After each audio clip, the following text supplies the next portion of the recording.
Hello friends, welcome back to our channel. आज के इस वीडियो में हम एक फास्ट एंड क्विक रिवीजन करने वाले हैं about cleavage and implantation. So watch till the end.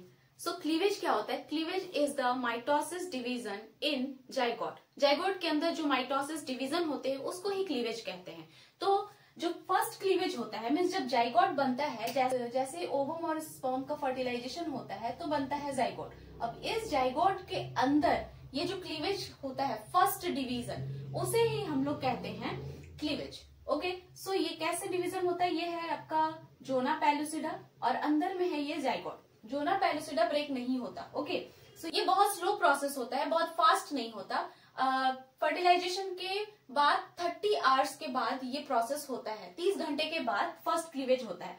तो पहला क्लीवेज ऐसे वर्टिकली होता है इस तरह करके बीच से, और ये जो प्लेन बना है, ये प्लेन जैसे ऐसे वर्टिकल डिवीजन होता है इसके अंदर। तो इस प्लेन को हम लोग बोलते हैं मेरीडायोनियल। ठीक है, मेरीडायोनल प्लेन। इस प्लेन को हम बोलते हैं मेरीडायोनल प्लेन, और बीच से वर्टिकल डिवीजन होता है। अब जैसे ही डिवीजन होगा तो डिवीजन के बाद जो सेल्स हैं वो 2 सेल में डिवाइड हो जाएंगे। ओके, ये 2 सेल बन गए, लेकिन जोना पेलुसिडा अभी भी वैसे का वैसे ही है। उसके बाद जैसे ही ये 2 सेल में डिवाइड होते हैं तो सेकंड क्लीवेज होता है।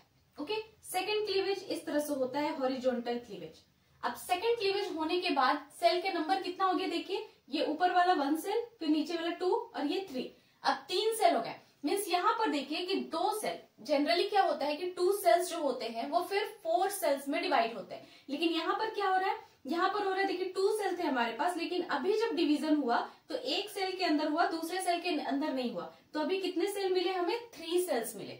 ओके, उसके बाद फिर क्या होगा कि ये वाला दूसरा वाला जो सेल है उसमें फिर वर्टिकल डिवीजन होगा। तो इस तरह से करके डिवीजन होता है।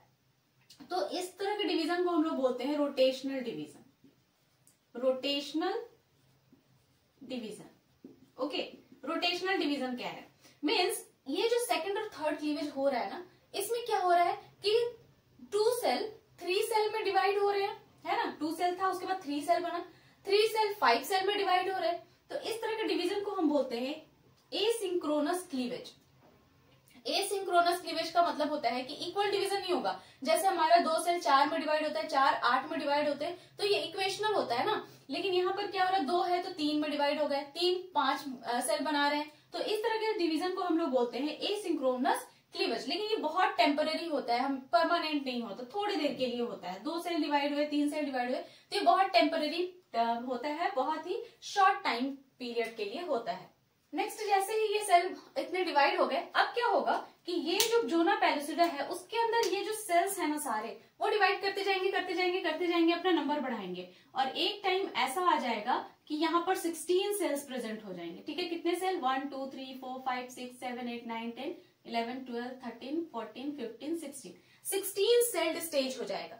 और ये कैसा देखने में लगेगा? ये मलबेरी के जैसा देखने में लगेगा। ठीक है, तो मलबेरी के जैसा देखने में लगता है, इसीलिए इसको हम लोग बोलते हैं मोरुला। ठीक है, इस स्टेज को हम लोग क्या बोलते हैं? मोरुला। अब मोरुला क्या होता है? 16 सेल्ड स्टेज होता है। इसमें 16 सेल होते हैं, और उसके बाद ये जोना पेलुसिडा तो वैसा का वैसा रहेगा ही। अब अंदर जो इतने छोटे छोटे सेल्स बने हैं, इन सारे सेल्स को हम लोग बोलते हैं ब्लास्टोमियर्स। क्या बोलते हैं? ब्लास्टोमियर्स। अब छोटे छोटे ब्लास्टोमियर जो हैं, अब इसके बाद मोरुला स्टेज के बाद ये जो ब्लास्टोमियर्स है और डिवीजन करेंगे, नंबर ऑफ सेल्स बढ़ाएंगे, और ये सारे सेल्स कुछ इस तरह से अरेंज हो जाएंगे। देखिए, जोना पेलुसिडा है, जोना पेलुसिडा के साइड में सेल्स अरेंज हो गए, और बाकी जितने बचे सेल्स हैं वो बीच में एक मास बना रहे हैं। तो जो साइड वाले सेल्स है, जो पेरिफेरी में सारे बने हैं, अरेंज हुए हैं, उनको हम बोलते हैं ट्रोफोब्लास्ट। ठीक है, उन सारे सेल्स को हम लोग बोलते हैं ट्रोफोब्लास्ट। और ये जो बीच में सारे सेल्स अरेंज हो गए हैं, इनको हम लोग बोलते हैं inner cell mass. Inner cell mass बोलते हैं, ICM। ठीक है, इसको बोलते हैं हम लोग इनर सेल मास। और ये जो बीच में कैविटी बना है, इस कैविटी को हम लोग बोलते हैं ब्लास्टोसील कैविटी। ब्लास्टोसील कैविटी, जिसके अंदर ग्लाइकोजन फील होता है। ठीक है, ग्लाइकोजन भरा हुआ रहता है। तो इस तरह का स्ट्रक्चर बनता है, और इस स्ट्रक्चर को हम लोग बोलते हैं ब्लास्ट्यूला या ब्लास्टोसिस्ट। ब्लास्टोसिस्ट बोलते हैं या ब्लास्ट्यूला बोलते हैं। अब इस ब्लास्ट्यूला के अंदर क्या होगा कि अब जोना पेलुसिडा जो है, अब वो ब्रेक होना शुरू हो जाएगा। अब इसकी हैचिंग होगी। हैचिंग का मतलब जोना पैलिसोडा अब डिसअपियर होना शुरू हो जाएगा। तो यहाँ पर देखिए ये जो जोना पैलिसोडा था ये ब्रेक होना शुरू हो गया और इस प्रोसेस को हम बोलते हैं जोना हैचिंग। जोना हैचिंग का मतलब जोना पैलिसोडा अब खत्म, टूट कर चला जाएगा। और कैसे टूटता है, ये जो अंदर के जो ट्रोफोब्लास्ट है ना, ये जो साइड वाले लेयर वाले सेल्स, ये ट्रोफोब्लास्ट कुछ एंजाइम रिलीज करना शुरू कर देते हैं और उस एंजाइम की वजह से ये जो बाहर का आउटर लेयर होता है जोना पैलिसोडा वो ब्रेक होना शुरू हो जाता है। अब जैसे ही ये जोना पैलिसोडा ब्रेक होता है, इसके ब्रेक होने के साथ ही इमीडिएटली ये जो ब्लास्टोसिस्ट है, ये ब्लास्टोसिस्ट जाकर यूट्रस में इम्प्लांट हो जाता है। तो इम्प्लांटेशन का प्रोसेस तभी होता है जब जोना पैलिसोडा ब्रेक होता है। जोना पैलिसोडा जैसे ही ब्रेक होगा वो जाकर इम्प्लांट हो जाएगा। So if during zona hatching, अगर ये जोना पैलिसोडा ब्रेक हो रहा है और इस टाइम पे ये अंदर का ब्लास्टोसिस्ट भी 2 पार्ट में डिवाइड हो गया, समटाइम्स होता है ऐसा, तो कभी कभी ये अगर बीच से 2 पार्ट में डिवाइड हो गया, 2 बन गए ब्लास्टोसिस्ट, तो वो दोनों क्या करेंगे, आइडेंटिकल ट्विंस बनाएंगे। ठीक है, तो जो ट्विंस बेबी होते हैं ना, आइडेंटिकल, बिल्कुल सेम होते हैं, उनका हर चीज सेम होता है, एकदम आइडेंटिकल होते हैं, तो वो ऐसे बनते हैं। जब ब्लास्टोसिस्ट के 2 पार्ट बन जाते हैं टूटकर, तो वो दोनों फिर आइडेंटिकल ट्विंस बनाते हैं। अब हम देखते हैं कि ये जो ब्लास्टोसिस्ट हमारा बना है, उस ब्लास्टोसिस्ट का इम्प्लांटेशन कैसे होगा यूट्रस में। सो ये जो ब्लास्टोसिस्ट है ये बना कहाँ है, आपके एम्प्यूला के पास, क्योंकि एम्प्यूला के पास ही फर्टिलाइजेशन हुआ था और वो धीरे धीरे चलकर आ रहा है अभी तक। तो अभी इसको इम्प्लांट होना है इस यूट्रस के इंडोमेट्रियम के अंदर। दिस इज द पेरीमेट्रियम, ये मायोमेट्रियम और ये इंडोमेट्रियम, हमने पढ़ लिया है इसको। इंडोमेट्रियम के अंदर इसको आकर इम्प्लांट होना है। तो अब क्या होगा कि ये जो यूट्रस के वॉल है ना, ये जो इंडोमेट्रियम का वॉल है, ये क्या करेगा, ये यूट्राइन मिल्क सिक्रीट करेगा। यूट्राइन मिल्क एक तरह का केमिकल, ओके। अब ये यूट्राइन मिल्क की वजह से ये जो ब्लास्टोसिस्ट है उसको पता चल जाएगा कि यूट्राइन मिल्क यहाँ से सिक्रीट हो रहा है, मतलब मुझे यहाँ जाकर इम्प्लांट होना है। तो अब क्या होगा, ये यहाँ से धीरे धीरे चलकर आएगा और आकर यहाँ पर आकर बिल्कुल ही इम्प्लांट हो जाएगा। ठीक है, ऐसे करके इम्प्लांट हो जाएगा और इसके सेल्स ऐसे तो हैं ही अरेंज। तो ये है हमारा ब्लास्टोसिस्ट और इस तरह से ये इम्प्लांट हो गया। अब आप देखो कि इम्प्लांटेशन का प्रोसेस कहाँ हुआ है। ये जो इम्प्लांट हुआ है ये बिल्कुल इस बेस वाले पार्ट में हुआ है। जैसे ही इम्प्लांटेशन का प्रोसेस हो जाता है, इम्प्लांटेशन के बाद ये जो इंडोमेट्रियम है इसका नाम चेंज हो जाता है, इसको फिर हम बोलते हैं डेसिडुआ। Decidua, okay. अब डेसिडुआ के भी 3 पार्ट्स हो गए। ये जो जहां पर इम्प्लांटेशन हुआ है, ये ब्लू वाला लेयर जो दिख रहा है जो बेसालिस है, अब बेसालिस में जो ये इम्प्लांटेशन हुआ है यहाँ पर, इस बेसालिस को हम बोलेंगे डेसिडुआ बेसालिस। ठीक है, ये वाले पार्ट को अब हम बोलेंगे डेसिडुआ बेसालिस। अब यहाँ पर क्या हुआ, इम्प्लांटेशन का प्रोसेस हुआ है। उसके बाद इंडोमेट्रियम का वो वाला पार्ट जो ब्लास्टोसिस्ट को एकदम कवर कर लेगा, तो ये ऊपर का जो पार्ट है ना वो कवर कर लेता है, तो इसको हम लोग बोलते हैं डेसिडुआ कैप्सुलैरिस। ये जो पार्ट है जिसने इस ब्लास्टोसिस्ट को कवर किया है इसको हम लोग बोलते हैं डेसिडुआ कैप्सुलैरिस। कैप्सुलैरिस। और उसके बाद वैसा पार्ट, वो सारे पार्ट इंडोमेट्रियम के जो ब्लास्टोसिस्ट के कांटेक्ट में नहीं है उनको हम बोलते हैं डेसिडुआ पेरिटैलिस, जो कि ब्लास्टोसिस्ट के कांटेक्ट में नहीं होते। तो इस तरह करके हमारा इम्प्लांटेशन का प्रोसेस हो जाता है ब्लास्टोसिस्ट का।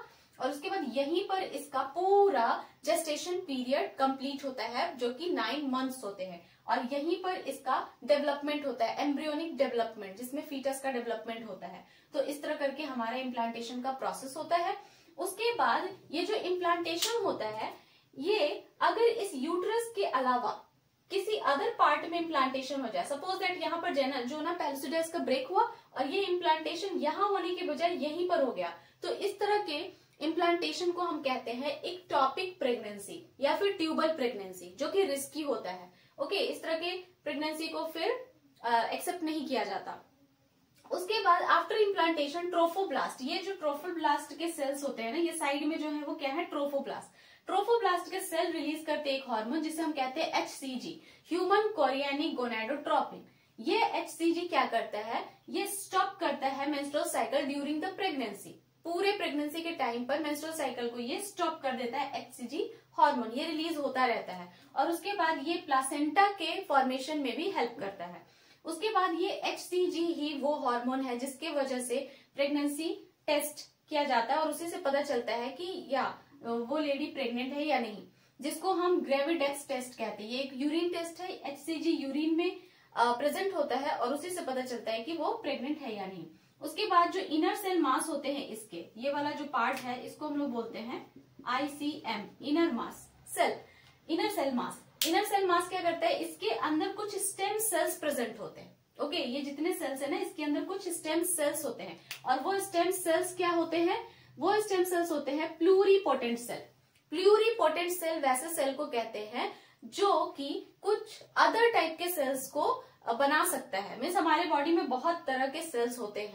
अब यहाँ पर तो जाइगोट डिवाइड हुआ है, सारे सेल्स एक तरह के हैं, तो अलग अलग सेल्स कैसे बनेंगे, जैसे चिक सेल है, नर्व सेल है, कार्डियक मसल्स का सेल है, तो अलग अलग तरह के हमारे बॉडी में सेल्स है ना, तो वो सारे कौन बनाएगा, ये स्टेम सेल्स। स्टेम सेल्स कैसे हैं, प्लूरीपोटेंट सेल, जो कि अदर टाइप के सेल्स को बना सकते हैं।